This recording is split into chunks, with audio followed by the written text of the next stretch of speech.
prezidenta kandidāti nākamā gada prezidenta vēlēšanās. Labi, protams.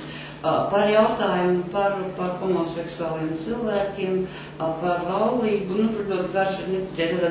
Teiksim, kā jūs skatāties uz šo jautājumu, tiek teikts tā, apmēram puses partijas jaunā laika Saeimas frakcijas deputāti ir atturējušies vai balsojuši pret, lemjot par laulību Latvijā ar savienības ar vīrieku un sievieti.